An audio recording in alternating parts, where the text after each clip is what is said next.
bez detaljne dijagnostike odluku ne možemo donijeti.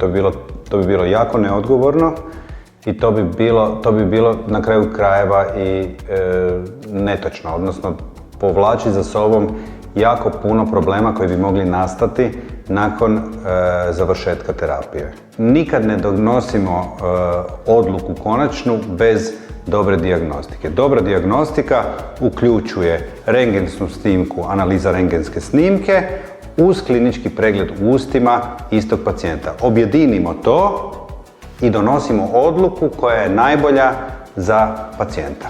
I na kraju krajeva da donesemo odluku koja će vama kao pacijentima pružiti dodatnu sigurnost u ono što ćemo napraviti za vas.